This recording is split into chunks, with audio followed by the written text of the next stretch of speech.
0 to 100 orders तक की journey आज मैं इस वीडियो में कवर करने वाली हूँ। Everyone, welcome back to my YouTube channel. मेरा नाम है ऐश्वर्या। दोस्त न्यू हाय, मैं हूँ एक स्मॉल ज्वेलरी बिजनेस ओनर और मैं यहाँ बात करती हूँ कि कैसे आप भी अपना ई कॉम बिजनेस शुरू कर सकते हैं। मैं आज की वीडियो में आपसे ये शेयर करूंगी कि मेरी 0 to 100 ऑर्डर्स तक की जर्नी कैसी रही मीशो पर। मैंने क्या क्या ऐसे small tips and tricks follow किए जो मेरे लिए यूजफुल थे, जिन्होंने अल्टीमेटली मेरे लिए काम किया।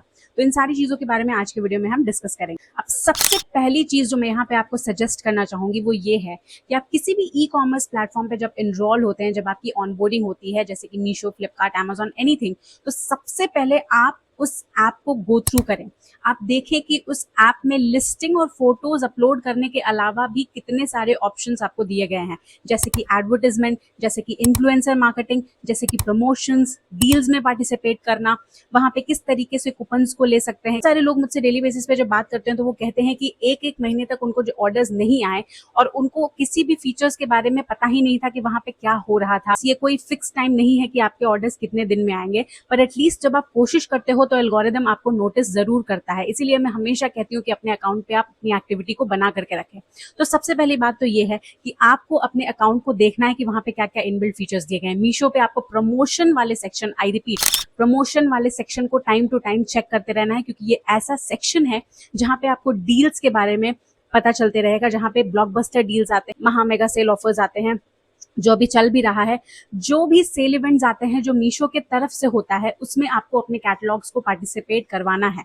ये मैंने सबसे पहले इसलिए मेंशन किया क्योंकि जब मैं मीशो पर आई थी तो मुझे सिर्फ इतना पता था कि ऑर्डर्स आएंगे, मुझे सेल करना है, ऑर्डर्स आएंगे, मुझे सेल करना है। जब ऑर्डर्स नहीं आने लगे एक वीक तक, तब मैंने सोचा कि एक बार मैं जाकर के देखती हूँ कि इसमें अंदर और क्या क्या चीजें हैं जो मैं अप्लाई या यूज कर सकती हूँ, जो मेरे लिए यूजफुल हो सकती है। See what works for you. किसी टाइटल को आपको चेंज करना है, आप उस टाइटल को चेंज करिए। कोई डिस्क्रिप्शन आपके लिए वर्क नहीं कर रहा है, उसको चेंज करिए। कोई फोटो आपको लगता है कि ये उतना पुश नहीं दे पा रहा है आपके कैटलॉग को, उस फोटो को आप तुरंत चेंज करिए। Keep an eye on your account. The more active you are, the more is the chance to get orders early. जब मैंने अपना मीशो अकाउंट ओपन किया था तो मुझे लगा कि मैं हर एक चीज को थोड़ा थोड़ा सेल करती हूँ एंड अल्टीमेटली मुझे पता चल जाएगा कि मेरे अकाउंट पे क्या वर्क करता है।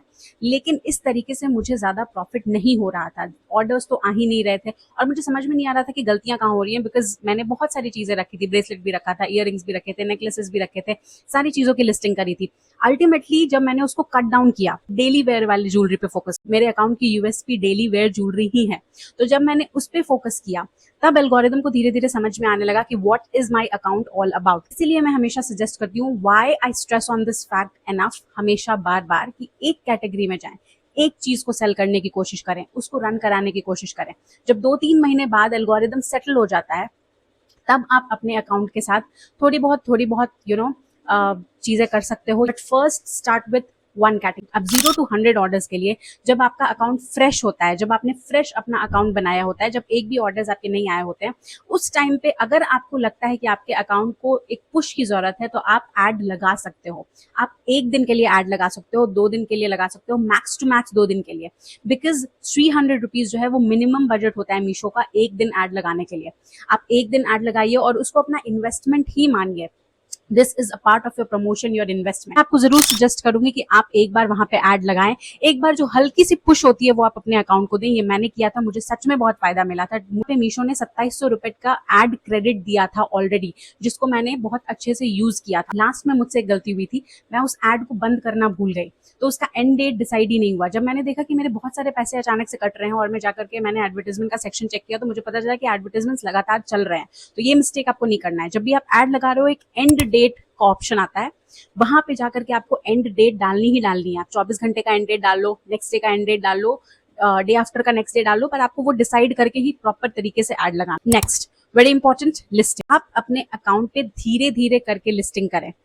मैंने क्या किया था कि मैंने एक बार में ही जितने भी मेरे प्रोडक्ट्स आए थे, जितने भी प्रोडक्ट्स मेरे पास अवेलेबल थे, मैंने उन सब की लिस्टिंग कर दी थी। उसके बाद मैं वेट कर रही थी कि जब ये इन्वेंट्री खत्म होगी तो मैं नेक्स्ट लिस्टिंग करूंगी, जब उससे पैसे आएंगे तो मैं नेक्स्ट लिस्टिंग करूंगी। यहाँ पे आई वॉज रॉन्ग, क्योंकि ये मेरे लिए बेनिफिशियल प्रूव नहीं हुआ, क्योंकि एक पॉइंट के बाद मेरी अकाउंट पे एक्टिविटी बंद हो गई। मैंने लिस्टिंग कर दिया, काम खत्म। ये आपको नहीं करना है। You have to show your activity on Meesho continuously.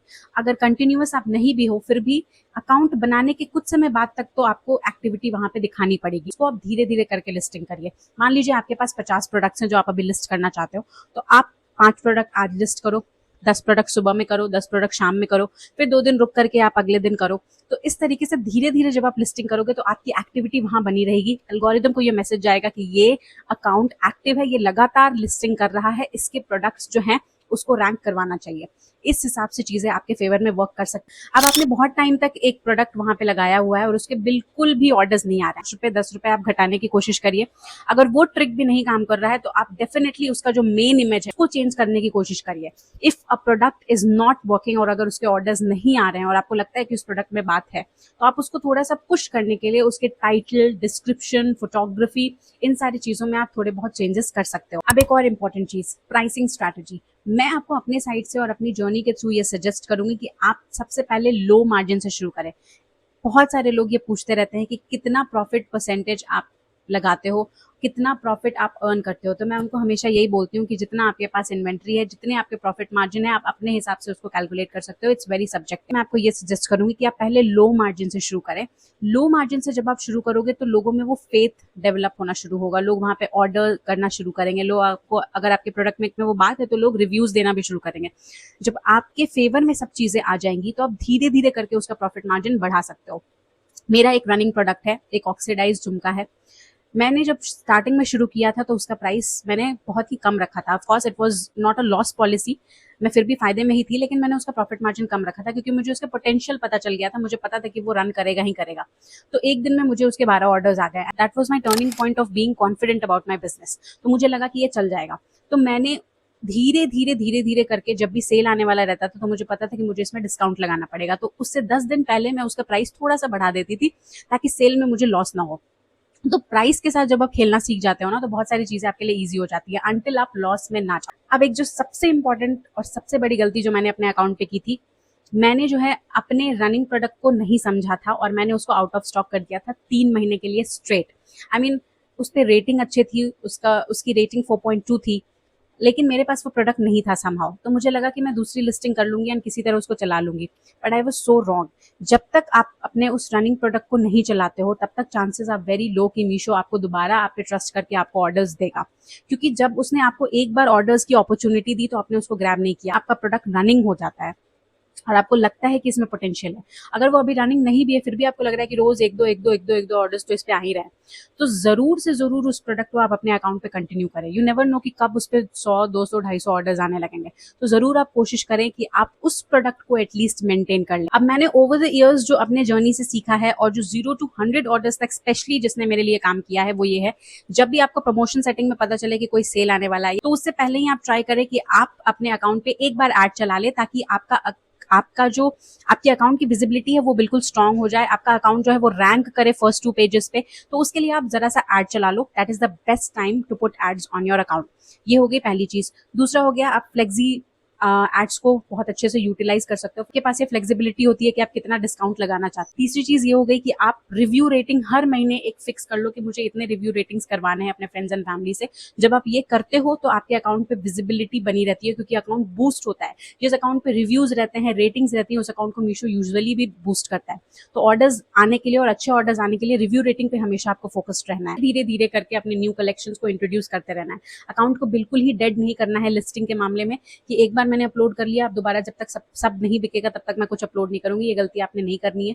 धीरे धीरे कुछ कलेक्शंस आपको अपने साइड से अपलोड करते रहने हैं and then you have to make sure कि उसकी आप लिस्टिंग करके अच्छे से उसको यूटिलाइज कर रहे हो अपने अकाउंट पे। एंड लास्ट में मैं आपको यही कहना चाहूंगी कि bad reviews, supplier issue, customer issue, manufacturer issue, journey में बहुत सारे इश्यूज आएंगे डे टू डे बेसिस पे, लेकिन अगर आप ये सोच लो you are the owner, you gonna solve it, ये एटीट्यूड के साथ अगर आप अपना बिजनेस चलाओगे ना तो आपको कभी भी परेशानी नहीं आएगी। लो डेज होंगे ऑफ कोर्स, लेकिन हाई डेज भी होंगे, ये मेरी गारंटी है।